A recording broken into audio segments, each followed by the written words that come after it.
Efésios capítulo 3. Vamos ler do versículo 1 até o versículo 13.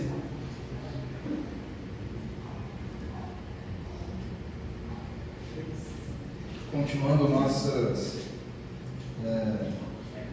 exposições, estudos e pregações que temos feito dentro desse livro que Paulo escreveu aos Efésios.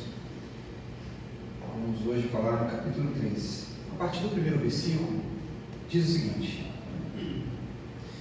quando penso em tudo isso, eu, Paulo, prisioneiro de Cristo Jesus, para o bem de vocês, gentios, tomando por certo, a propósito, que vocês sabem que Deus me deu essa responsabilidade especial de estender sua graça a vocês. Como lhes escrevi anteriormente, em poucas palavras, o próprio Deus revelou esse segredo a mim. Ao lerem o que escrevi, entenderão minha compreensão desse segredo a respeito de Cristo, que não foi revelado às gerações anteriores, mas agora foi revelado pelo Espírito aos santos apóstolos e profetas. E este é o segredo revelado. Tanto os gentios como os judeus que creem nas boas novas participam igualmente das riquezas herdadas pelos filhos de Deus. Ambos são membros do mesmo corpo e desfrutam a mesma promessa em Jesus. Pela graça e pelo grande poder de Deus, recebi o privilégio de servir anunciando essas boas novas. Ainda que eu seja o menos digno de todo o povo santo, recebi, pela graça, o privilégio de falar aos gentios sobre os tesouros infindáveis que estão disponíveis a eles em Cristo, e de explicar a todos esses o segredo que Deus, o Criador de todas as coisas, manteve oculto desde o princípio. O plano de Deus era mostrar a todos os governantes e autoridades nos domínios celestiais, por meio da igreja, as muitas formas da sabedoria divina. Esse era seu propósito eterno, que ele realizou por meio de Cristo Jesus, nosso Senhor. Por meio da fé em Cristo, agora nós, com ousadia e confiança, temos acesso à presença de Deus. Portanto, peço-lhes que não desanimem por causa das minhas provações. É por vocês que sofro, a honra é de vocês. Aleluia. Até aqui, vamos orar. Santo Deus, nesta hora, nós estamos diante da sua poderosa e santa palavra.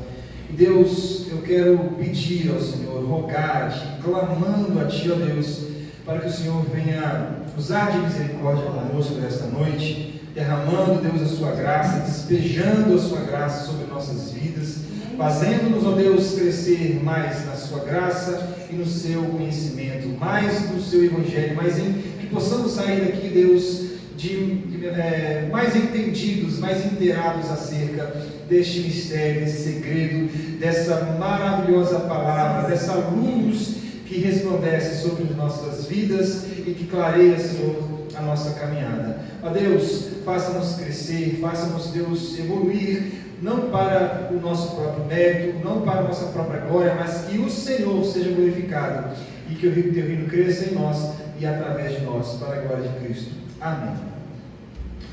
Meus irmãos, nós temos aqui o apóstolo Paulo falando, ele, no contexto aqui desse capítulo, ele vai falar sobre a sua prisão, o motivo da sua prisão, porque Paulo ele escreve essa carta, ele escreveu essa carta aos irmãos, aos Efésios, a igreja que estava na cidade de Éfeso. Ele escreve essa carta na prisão de Roma. Ele era prisioneiro. Por quê? Porque ele pregou o Evangelho, porque ele foi um proclamador do Evangelho. Ele foi preso, por causa disso.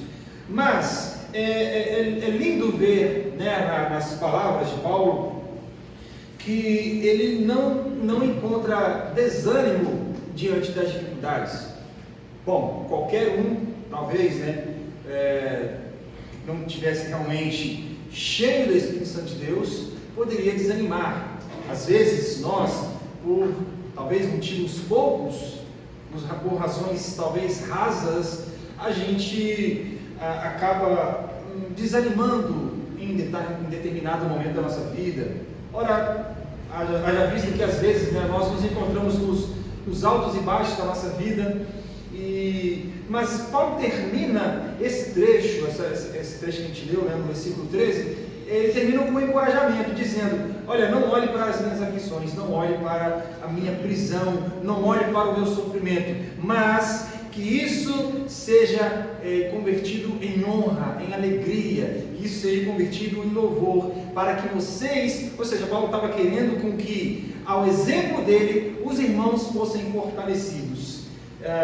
Isso é muito bonito de ver o apóstolo aqui desempenhando esse papel de instrutor, né, de ajudador, de animador do povo de Deus, né? Um homem que estava preso, um homem que estava acorrentado, ainda assim fazia uso da sua liberdade em Cristo Jesus para levar liberdade para tantas outras pessoas. Nós vamos vamos pensar um pouco acerca desse mistério, porque Paulo, veja que nesse pequeno trecho, Paulo ele fala acerca de um mistério, de algo que foi anteriormente oculto e agora está revelado. Ele fala sobre o grande mistério, o mistério de Deus, o grande segredo guardado e preparado desde os tempos antigos, o segredo que Paulo traz à tona aqui, o Evangelho de Cristo Jesus. E Paulo ele começa esse pensamento, ele começa a desenrolar a ideia do segredo, do mistério de Deus aqui nesse trecho, dizendo, né, no versículo 1, as seguintes palavras: quando penso em tudo isso, quando ele pensa em tudo isso, o que Paulo estava pensando aqui? A gente precisa ler os capítulos anteriores para entender o que Paulo está dizendo. Ele começa dizendo aqui nesse versículo 1, dizendo: quando penso em tudo isso, Paulo tem em mente aqui talvez o contexto imediato que ele acabou de falar nos versículos anteriores, aí do capítulo 2, versículo 19 ao 22, onde Paulo traz a ideia dos gentios como não sendo mais estranhos às promessas de Deus. Quando Paulo fala que os gentios eles são agora concidadãos do povo santo, que os gentios eles são agora integrantes da família real, da família de Deus. Os gentios fazem parte de uma grande edificação que agora, a partir de Cristo, começa a ser edificada. Então Paulo, quando ele está dizendo aqui, quando penso em tudo isso, é sobre isso que ele está falando, é sobre essa ideia, é sobre a grande obra que Deus realizou, que por meio de Cristo Jesus, na vida dos gentios. Aqueles que antes não eram chamados de povo de Deus, agora em Cristo Jesus é inserido para ser povo de Deus. Aqueles que anteriormente eram desprezados, eram ignorados, aqueles que eram um povo que não tinha um povo para ser, eles eram estrangeiros, eles eram peregrinos, eles estavam deslocados, eles não faziam parte da família de Deus. Eles, até o aspecto dos gentios de buscarem os inúmeros deuses, demonstrando que eles não tinham um Deus específico para adorar. Eles adoravam inúmeros deuses. Não sei qual Deus que a gente serve, são vários. Eles não tinham um Deus em específico para dizer e chamar de meu Deus. Assim como nós ao acordarmos, nós logo nos lembramos da graça, da bondade do nosso Deus, e a gente fala: Senhor, muito obrigado por mais um dia de vida, muito obrigado por sua graça ter me alcançado. A gente tem um Deus, um único Deus, o Deus triuno, o Deus Pai, Deus Filho e Deus Espírito Santo, mas ainda assim, um único Deus, para chamar de nosso Deus. Mas esse conceito, essa ideia, não residia na mente dos gentios, dos povos que não compactuavam ou não tinham a mesma essência do povo judeu.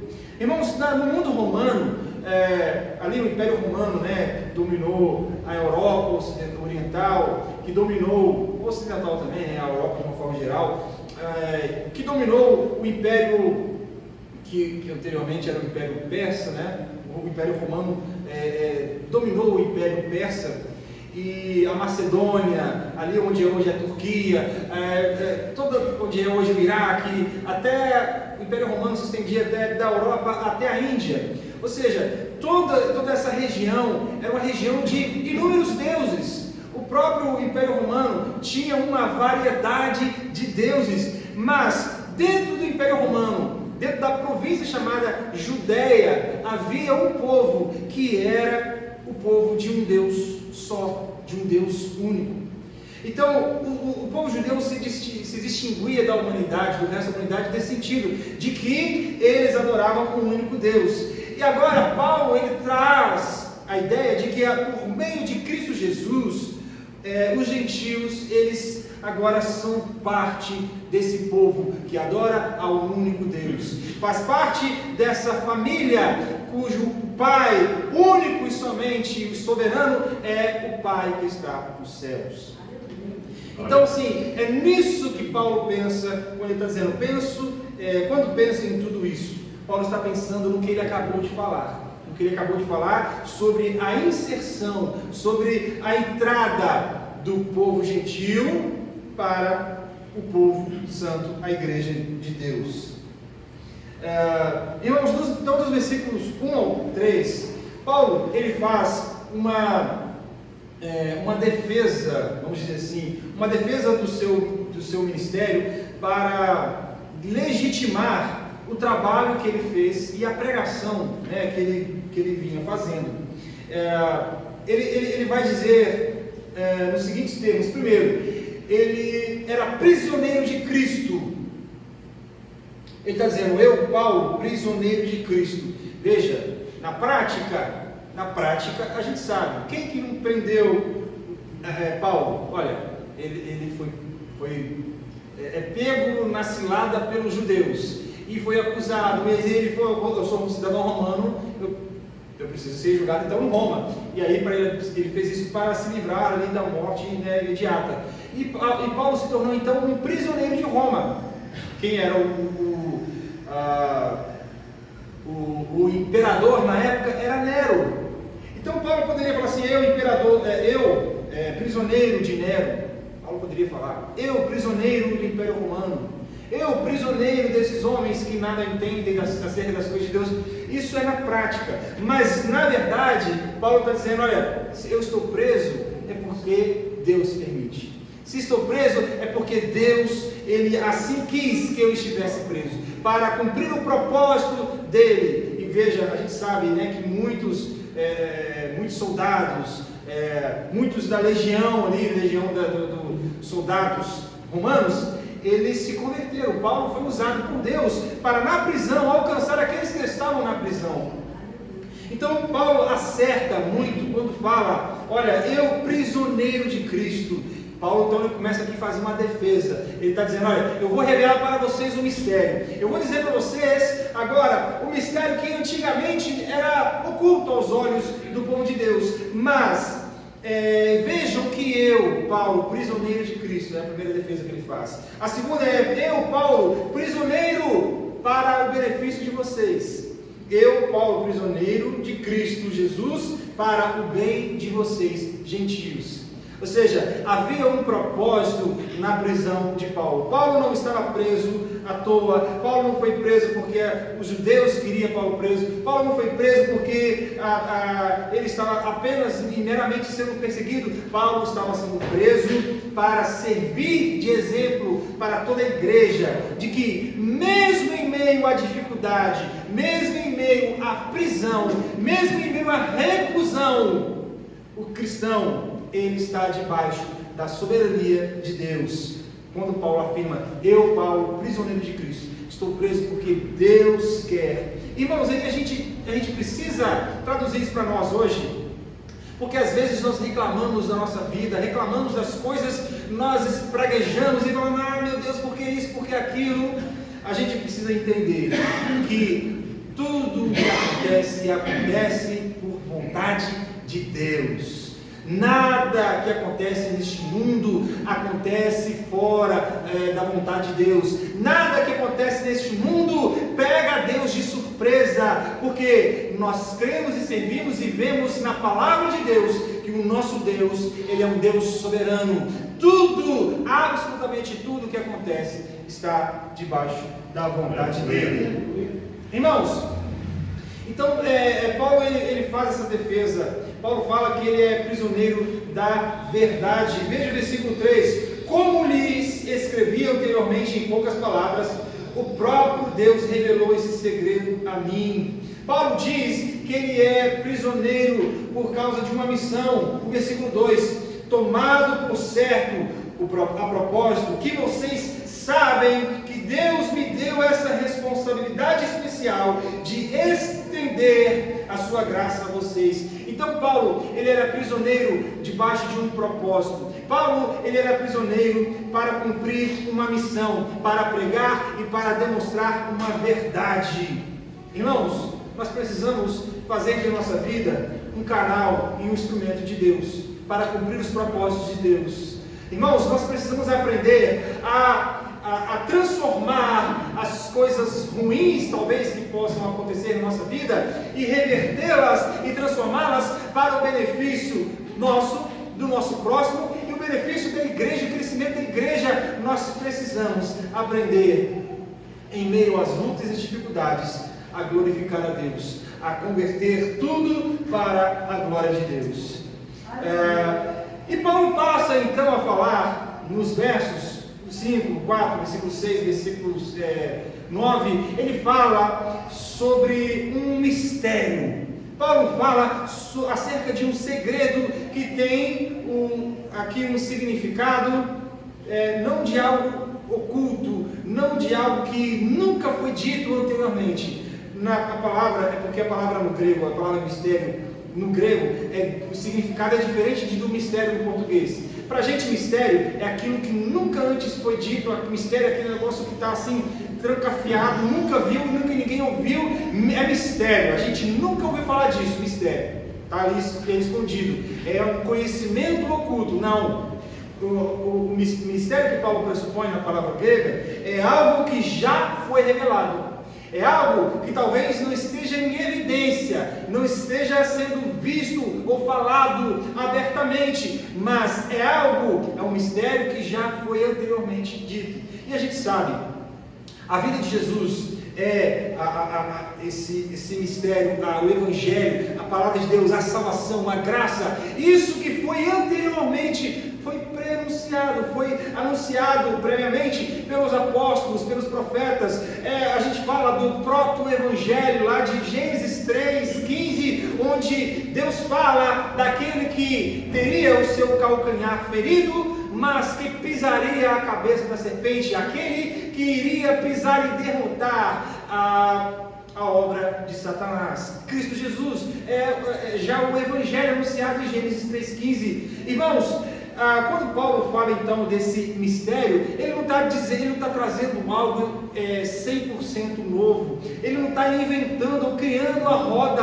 Paulo simplesmente está dizendo: olha, aquilo que antes estava sendo deixado de lado, aquilo que foi anunciado, mas as pessoas não prestaram atenção, aquilo que as pessoas não deram crédito, agora em Cristo Jesus é plenamente revelado. E por isso que o escritor aos Hebreus fala que Cristo é a exata expressão do ser de Deus. Você quer que Deus revele, você quer que Deus se revele para você, você precisa conhecer a Deus. Jesus falou isso para os seus discípulos. Os discípulos falaram: Senhor, revela-nos o Pai. Rapaz, eu estou há muito tempo com vocês e vocês ainda não me reconhecem. Irmãos, vejam o quanto que o povo judeu, eles estavam com os olhos viciados para não verem a verdade. Vejam como os judeus, os israelitas, eles estavam limitados no que tange a verdade, no que é referente ao Evangelho, a verdadeira profecia, o cumprimento daquilo que estava já pré-anunciado. Jesus, o Verbo encarnado, o Deus vivo, estava entre eles e eles ainda não haviam reconhecido. Mas Paulo, ele traz aqui esse mistério. Não é um mistério oculto, não é um mistério esotérico, não é um mistério das cartomantes, dos jogos de azar, não é um mistério, não é esse tipo de mistério. É uma verdade que, embora esteja além da compreensão humana, foi revelada por Deus e pertence a todos, e está disponível a todos que queiram conhecer essa verdade. Por isso, irmãos, que o Evangelho, ele é diametralmente diferente, é absolutamente diferente do gnosticismo, combatido pelo apóstolo João no primeiro século, por exemplo, combatido pelo apóstolo Paulo também, por exemplo. O gnosticismo pregava um tipo de conhecimento especial para um grupo especial, algo oculto, algo que era extremamente limitado. Não!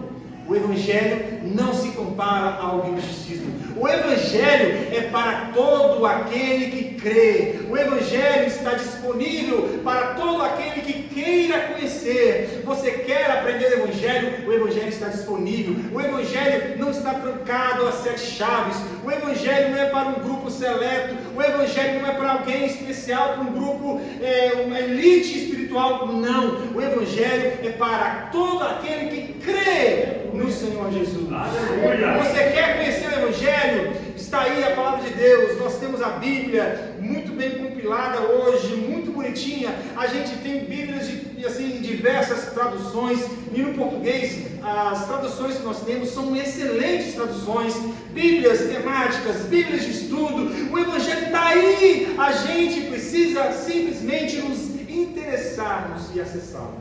O Evangelho está disponível. É uma verdade revelada, é uma verdade que antes estava oculta não porque não foi dita, mas antes estava oculta pela limitação das pessoas que não podiam e não conseguiam ou não queriam enxergar. Irmãos, vemos então Paulo progredindo então no seu argumento. No versículo 4 ele diz: ao lerem o que escrevi, entenderão a minha compreensão desse segredo. Paulo fala que ao lerem o que escrevi, irmãos, ao lermos, por exemplo, os capítulos anteriores, o capítulo 1 e capítulo 2, o que a gente vai encontrar? Nós vamos encontrar no capítulo 1, versículo 4 ao 11, o seguinte, deixa eu ler rapidinho para vocês. A gente já passou por isso, mas vamos lá.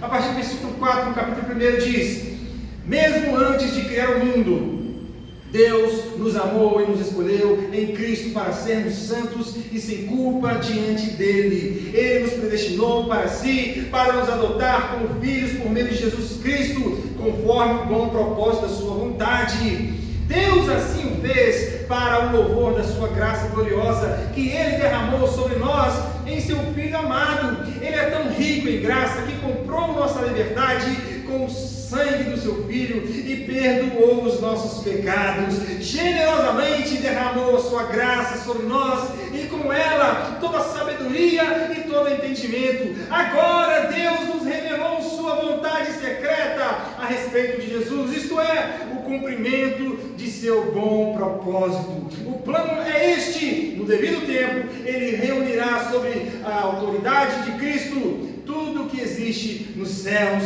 e na terra. Ao lerem isso, o apóstolo Paulo está dizendo aos Efésios, o apóstolo Paulo está dizendo para mim e para vocês: voltem lá, leiam o que eu acabei de escrever, leiam o que eu acabei de deixar registrado para vocês, vejam plenamente o plano eterno de Deus, Vejam que Deus te escolheu antes da fundação do mundo. Ele te predestinou, te elegeu, te escolheu, tornou você um eleito, um escolhido, um filho de Deus, para que tudo venha convergir na glória de Cristo Jesus. Aleluia! Glória a Deus. E Paulo, no capítulo 2, ele mostra o estado da condenação, tanto de judeus como ímpios. Veja no capítulo 2, a partir do versículo 1. Vocês estavam mortos por causa da sua obediência e de seus muitos pecados, nos quais costumavam viver com o resto do mundo, obedecendo ao comando dos poderes do mundo invisível. Ele é o Espírito que opera no coração dos que se recusam a obedecer. Todos nós vivíamos desse modo, segundo os desejos ardentes e as inclinações da nossa natureza humana. Éramos, por natureza, merecedores da ira de Deus. Irmãos, Paulo, ele deixa aqui registrado. Veja o versículo 17, também desse mesmo capítulo. Ele diz: Ele trouxe essas boas novas de paz, tanto para vocês, gentios, que estavam distantes dele, como aos que estavam perto.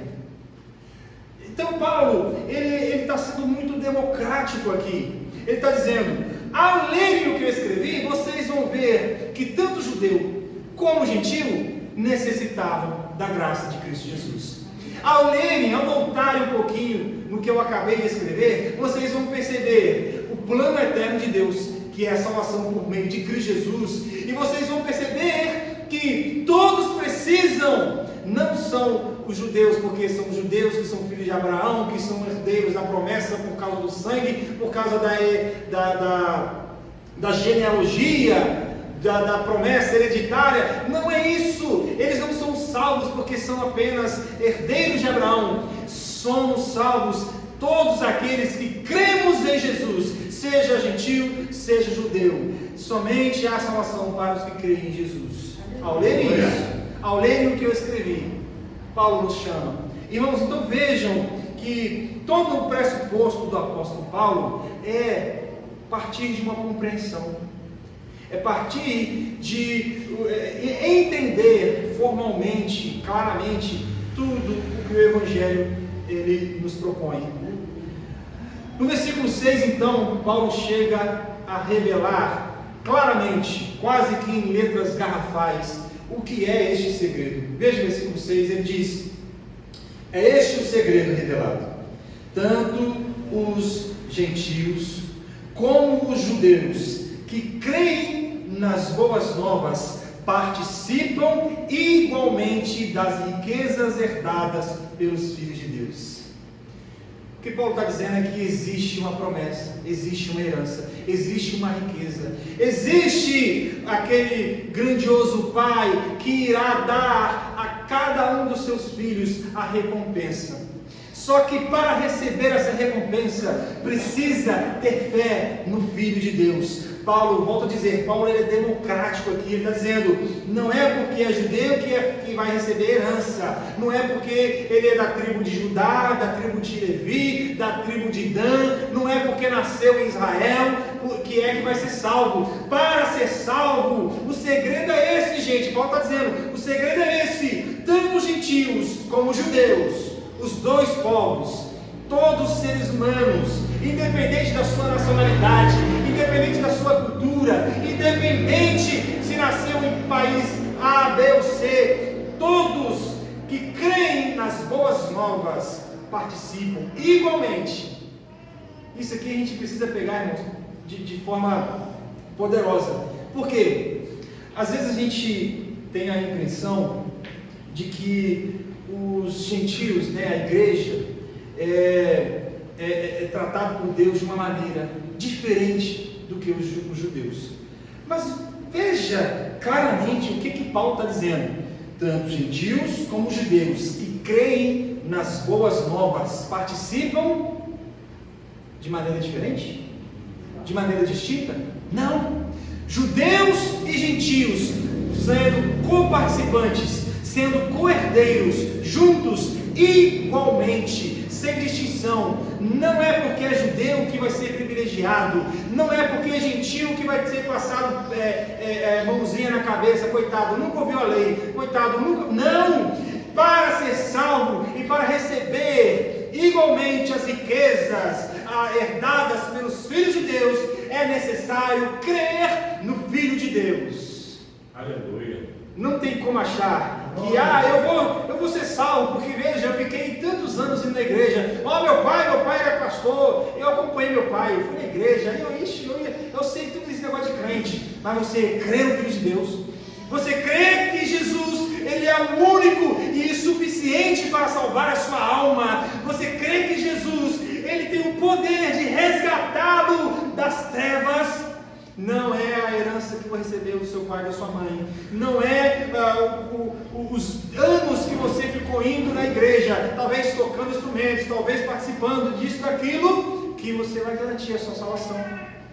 Não é ser participante de uma liturgia. Não é ser, humanamente falando, herdeiro de uma cultura religiosa. Para ser salvo é necessário crer no Filho de Deus, crer nas boas novas. E veja, irmãos, as boas novas aqui é o Evangelho, e esse Evangelho precisa ser aprendido, entendido, assimilado, recebido, e para ser então colocado em prática. O Evangelho de Cristo Jesus é uma nova mentalidade, é um novo pensamento, como o apóstolo Paulo diz em Romanos 12, gente, não se conformeis com este mundo, não se coloquem em pé de igualdade com este mundo, não imitem o mundo, pelo contrário, vocês têm agora a obrigação de transformar o mundo através da transformação que o Evangelho fez em vocês. Aleluia! Glória a Deus. Irmãos, existe uma riqueza, existe uma promessa, e essa promessa, ela foi iniciada lá em Abraão, por exemplo. Deus prometeu, por meio de Abraão, levantar a sua descendência, e que essa descendência iria servir de bênção, não só para o povo que iria nascer a partir de Abraão, não só para ele mesmo, não só para a sua própria terra, não só para a sua parentela, não só para os seus filhos e netos, não só para as tribos que surgiram a partir de Abraão, mas Deus disse: serão benditas todas as famílias da terra, por meio da tua descendência. E o descendente de Abraão é Jesus. O descendente que veio de Abraão, que Deus levantou, é Jesus. E nós vemos Deus como um grande arquiteto, como um grande planejador, Ele levantando e criando e modelando a história para culminar e chegar em Cristo Jesus, o grande e o definitivo descendente de Abraão. Então veja, Deus derramou promessas para Abraão e disse: Abraão, olha, existe uma promessa liberada na sua vida, existe uma promessa linda, uma promessa de riqueza. Não fala aqui de riqueza monetária, de riqueza de ouro, prata, dinheiro, não é isso. Riqueza espiritual, salvação. Deus estava falando assim: Abraão, eu vou levantar você vai para uma terra nova que eu vou te mostrar. Abraão, eu vou fazer você prosperar nessa terra. Abraão, eu vou fazer você ser, a sua descendência ser como a areia do mar, como as estrelas do céu. Para quê, Abraão? Para que você sirva de bênção para todos os povos da terra. Ou seja, Deus estava dizendo: Abraão, eu vou levantar a partir da sua descendência, eu vou levantar a salvação para o mundo, eu vou trazer a salvação para os perdidos, eu vou trazer a luz no fim do túnel para aqueles que estão perdidos e vagando neste mundo. Eu vou trazer a salvação por meio do próprio Deus vindo, descendo, se humilhando, deixando a sua glória, assumindo a forma de servo e se doando para o nosso benefício. Esse é o grande mistério, irmãos, que Paulo está aqui falando, e essa grande riqueza. E veja, ele continua no versículo 6 dizendo: ambos, ou seja, judeus e gentios, ambos são membros do mesmo corpo e desfrutam a promessa em Cristo Jesus. Aqui existe uma evolução da promessa. Paulo poderia falar, olha, ambos desfrutam da promessa de Abraão. Poderia falar isso, mas ele está dizendo, agora, a grande revelação, a grande evolução, o grande significado da promessa, Deus prometeu para Abraão, mas é Cristo Jesus o cumprimento. Deus prometeu para Abraão e foi prometendo para Jacó, para os seus filhos. Ele foi prometendo e foi levando, trazendo, sustentando a nação.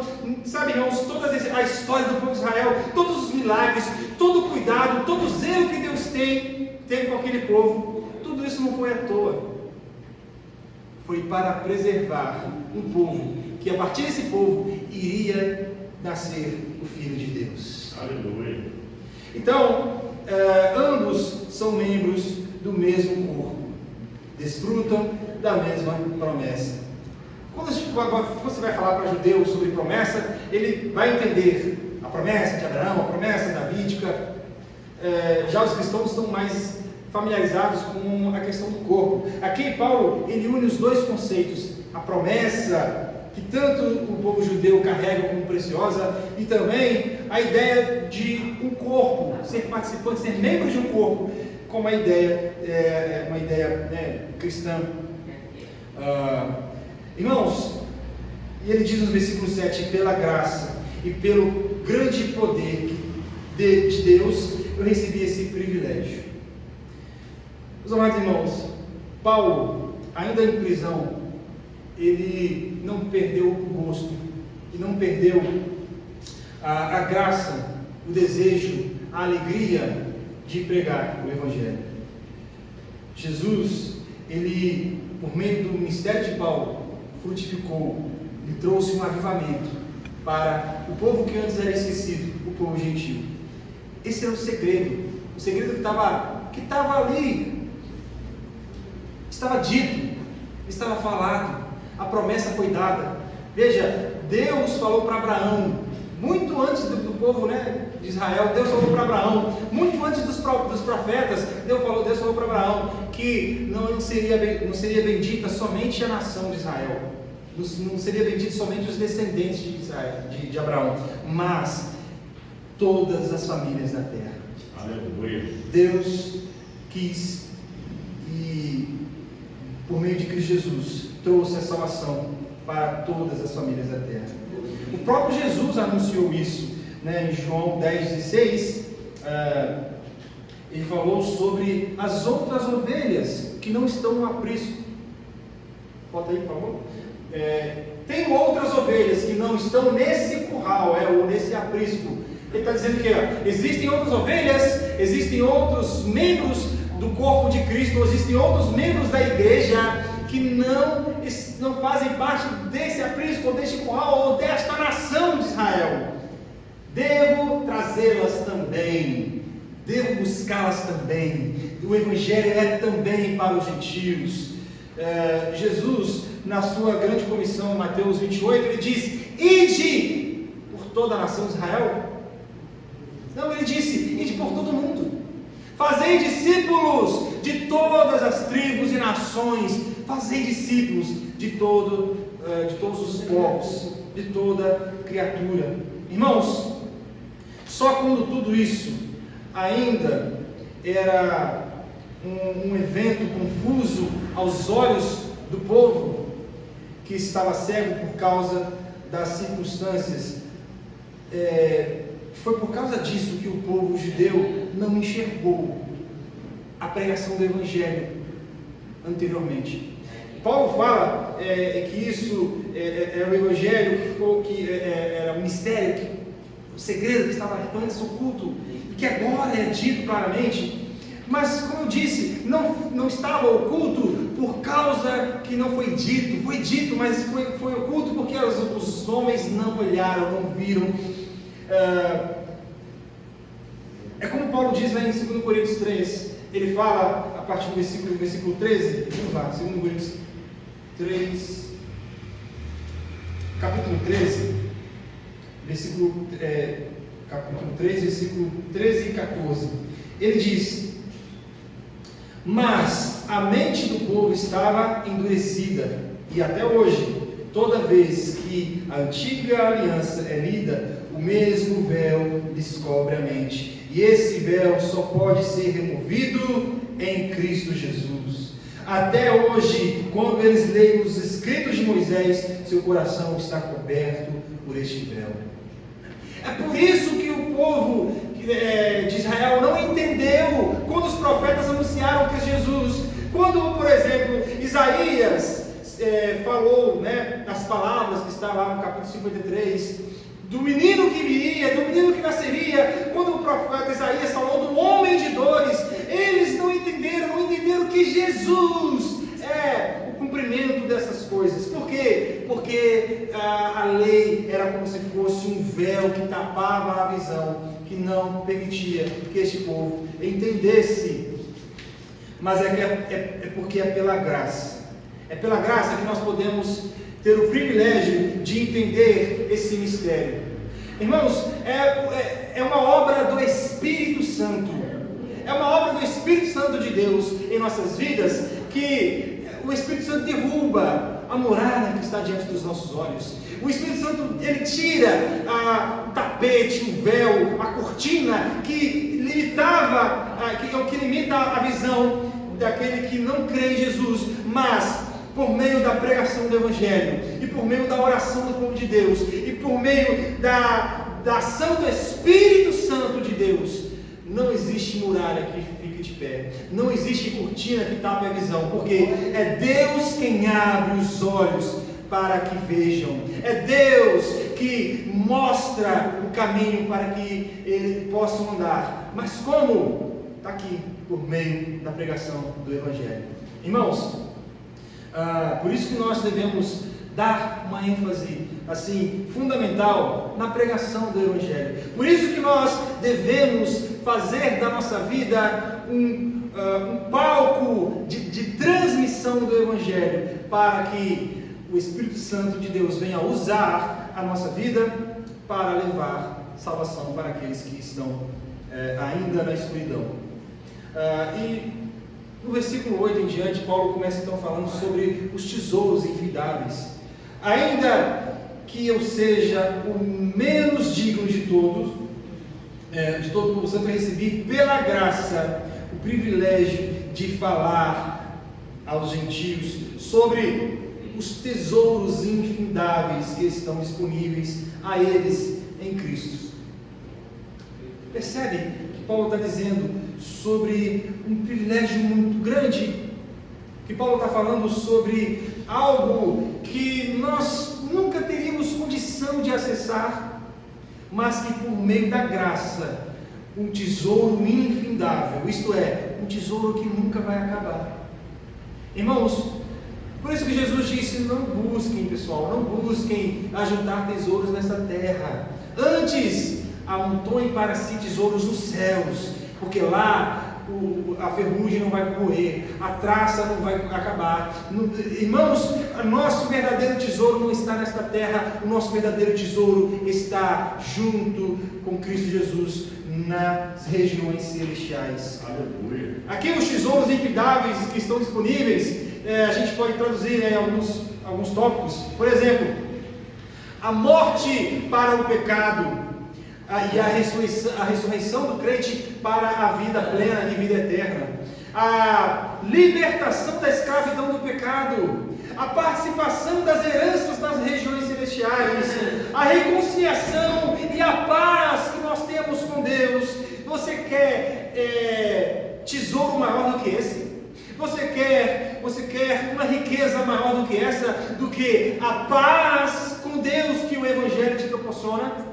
Antes éramos inimigos de Deus, nós éramos destinatários do esmagar da ira de Deus sobre nós, mas agora nós podemos usufruir e experimentar e nos deleitarmos na paz que temos em Deus por meio do Evangelho de Cristo Jesus. Essa é uma das gloriosas e infindáveis riquezas que nós temos em Cristo Jesus. Aleluia.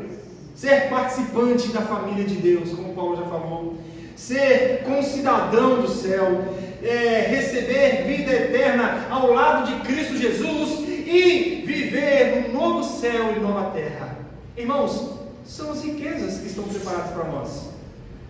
A gente não tem que pensar de forma pequena e achar que Deus tem do bom e do melhor para nós nessa terra. Teologia da prosperidade prega isso. Não, você tem que viver do melhor e do bom. Você tem que ser honesto, trabalhador. Deus vai te abençoar se for assim. Agora, a riqueza que Deus tem para você é você desfrutar nesta terra já de uma paz com Deus aqui, de você desfrutar já de uma liberdade, já ser livre do pecado e, por fim, você ser recebido nas mansões celestiais, você ingressar, você ter a sua identidade fixada no novo céu e nova terra, ser um cidadão do reino dos céus, ser um filho de Deus eternamente. Essa é a nossa riqueza, essa é a nossa motivação, essa é a motivação do apóstolo Paulo. O apóstolo Paulo reconheceu essa riqueza, e mesmo em prisão, mesmo em luta e dificuldade, ele não desanimou, ele não desistiu, porque ele sabia que o plano eterno de Deus era distribuir para aqueles que creem no Filho de Deus essas riquezas infindáveis. Irmãos, dinheiro nenhum compra a paz que nós podemos ter com Deus. Dinheiro nenhum compra você deitar na sua cama, colocar o seu travesseiro, sua cabeça no travesseiro e dizer: Senhor, muito obrigado, porque até aqui o Senhor tem me sustentado, até aqui o Senhor me ajudou, até aqui o Senhor nos ajudou e por isso estamos alegres. Irmãos, dinheiro nenhum neste mundo compra a graça, a misericórdia, a paz, a alegria, a bondade que nós podemos experimentar vindas do Pai das luzes. Antes, como o apóstolo Paulo falou no capítulo 2, antes nós estávamos mortos nos nossos pecados, era destinado para nós a morte, mas nós temos agora em Deus a salvação, nós temos em Cristo Jesus a vida eterna. Isso o dinheiro não compra, isso o dinheiro não tem como comprar.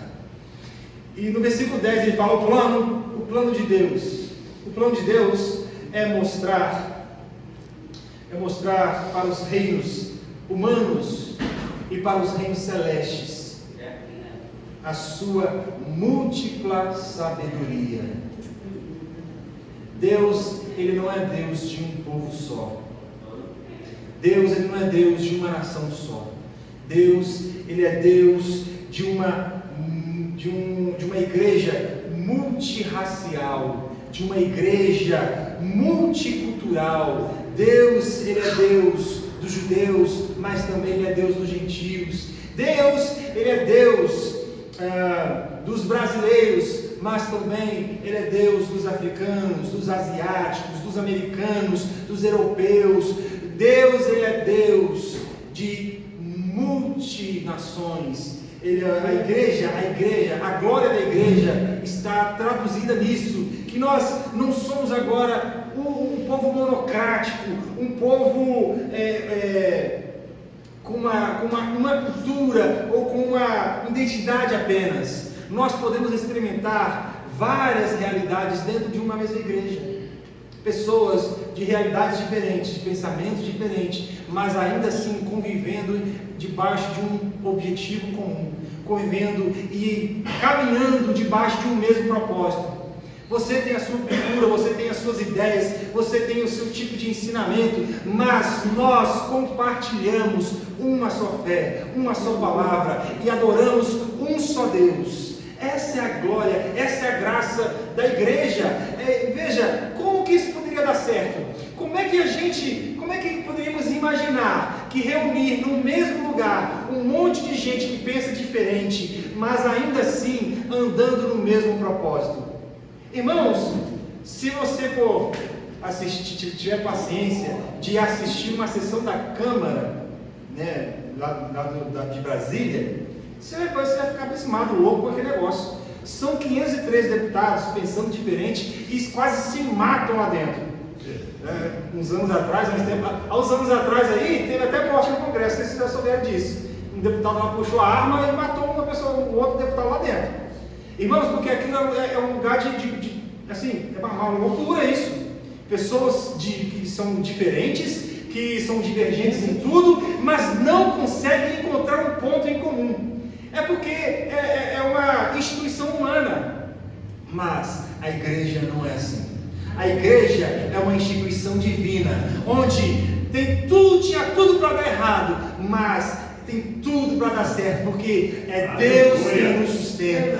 Nós sabemos que as portas do inferno não podem prevalecer sobre a igreja de Cristo, porque é Cristo que sustenta a sua igreja. Ainda que sejamos pessoas de distintas culturas, de pensamentos diferentes, mas nós caminhamos debaixo de um mesmo propósito, de uma mesma ideia, debaixo de um mesmo evangelho, adoramos o mesmo Deus, temos o mesmo destino, o mesmo Salvador, iremos para o mesmo lugar, a um novo céu e nova terra, a eternidade ao lado de Cristo Jesus.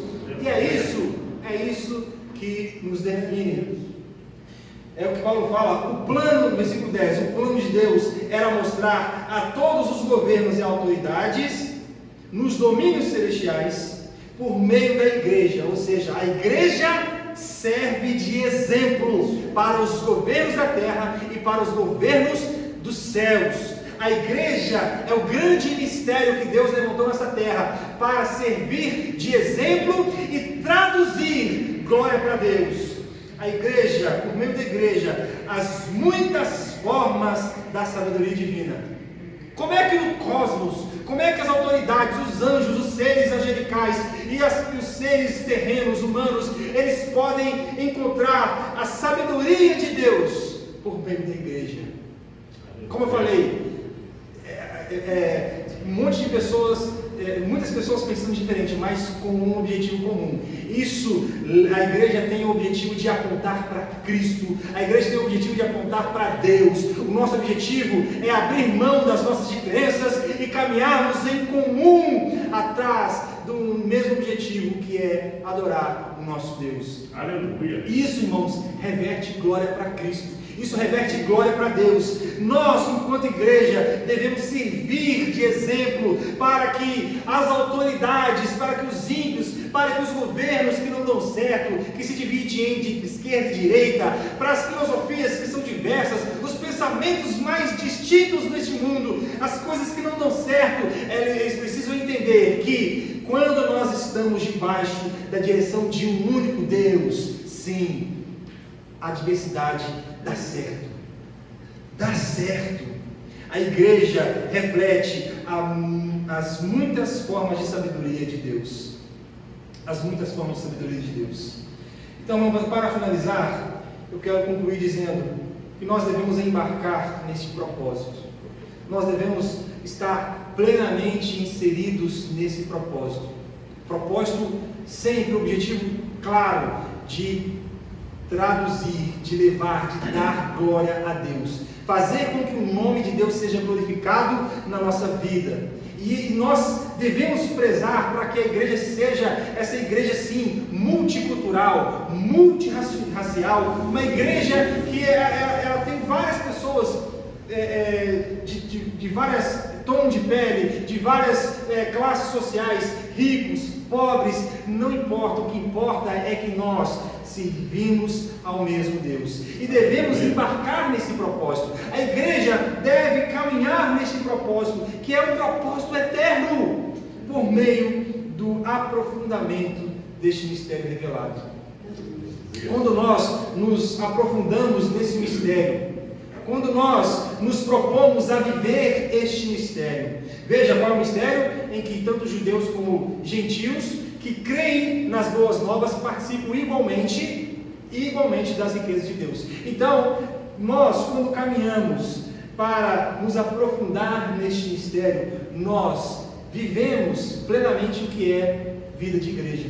Quando nós buscamos estudar a palavra de Deus e colocar em prática a palavra de Deus, quando nós deixamos de ser crentes nominais, crentes que só, a grosso modo dizendo, crentes que esquentam banco. Irmãos, Deus, o que a palavra de Deus diz? Olha, o Pai está em busca dos verdadeiros adoradores, que o adoram em espírito e em verdade.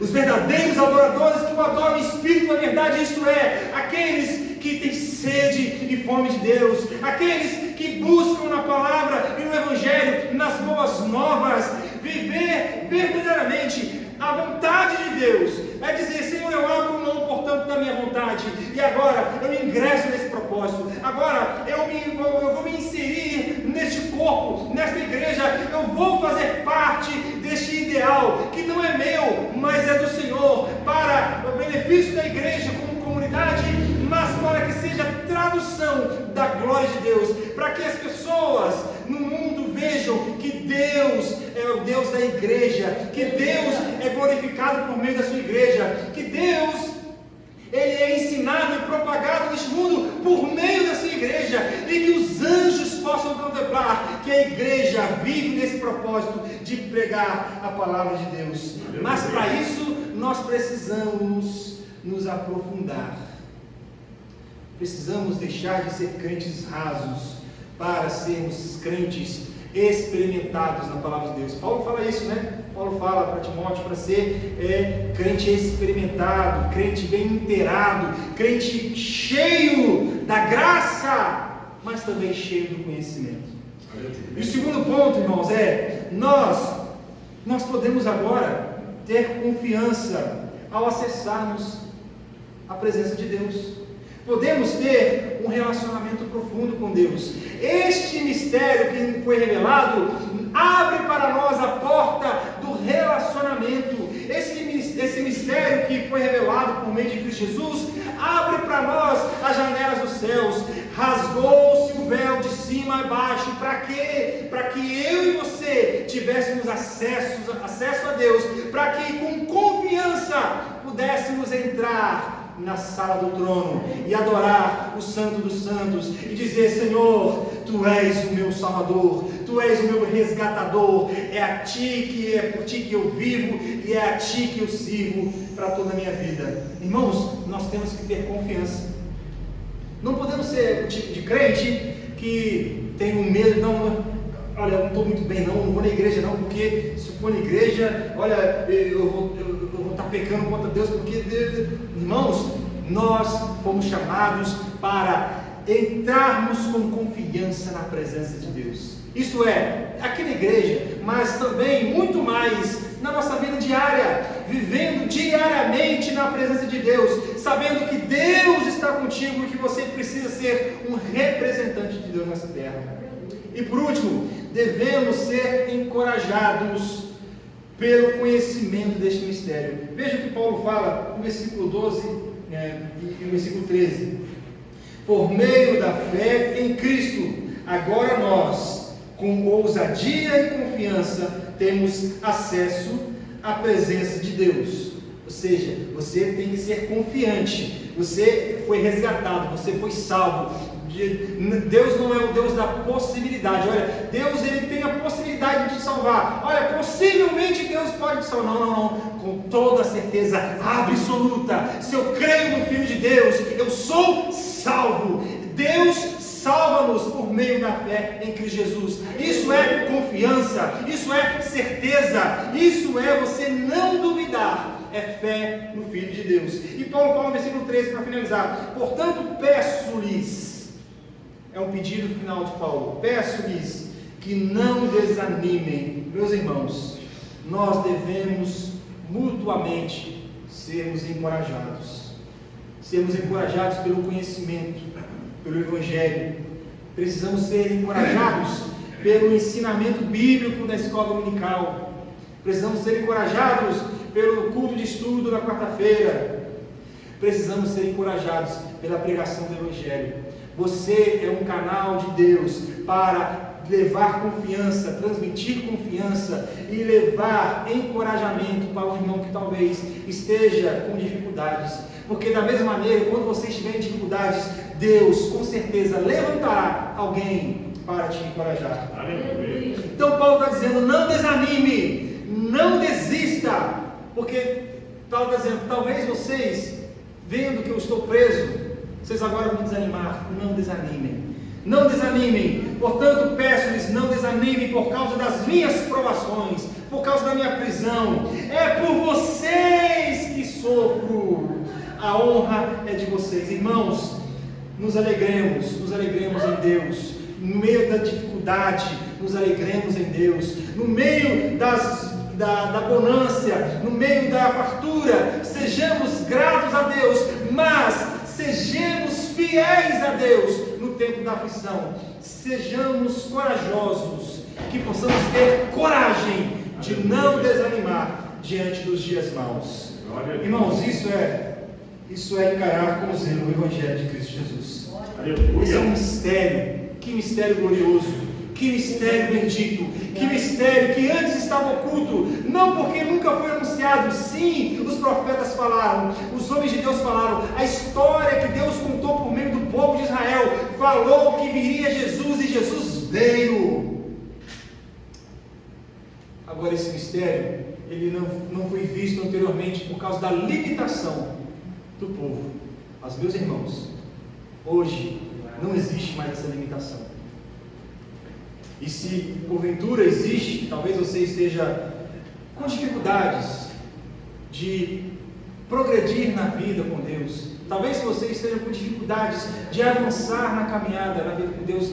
Irmãos, meu irmão, perceba, não foi para essa vida que Deus te chamou. Foi para uma vida de confiança, foi para uma vida firme, foi para uma vida verdadeiramente robusta que Deus te chamou para viver. Então seja encorajado por essa palavra, seja encorajado pelo Evangelho, busque o Evangelho está disponível, a palavra de Deus está disponível para você. Basta que você seja encorajado e que você busque com profundidade entender esse mistério que é a salvação por meio de Cristo Jesus, que abraça todo e qualquer ser humano. Não pense que, não, para mim não tem salvação. Não, Deus não tem como me salvar. Eu sou ruim demais, sou pecador demais. Se você tiver fé no Filho de Deus, com toda certeza, há de ser salvo. Amém? Amém. Que Deus possa abençoar a sua vida. Vamos orar. Vamos buscar a Deus em oração nesse momento. Amado Deus, eu quero te agradecer, Jesus, por esta ministração. Ó Deus, por esta palavra. Ó Deus, não pelas minhas próprias palavras, mas pelo Teu Evangelho, ó Deus, pela ministração do Teu Evangelho por meio do apóstolo Paulo. Ó Deus, que essas palavras possam ser vida no nosso coração, que possamos de fato, Deus, encontrar coragem, que possamos de fato encontrar ânimo na nossa vida para lutar contra as tentações e o assédio do pecado em nossas vidas, que possamos encontrar ânimo, Deus, diante da preguiça espiritual, do desânimo, da frieza espiritual.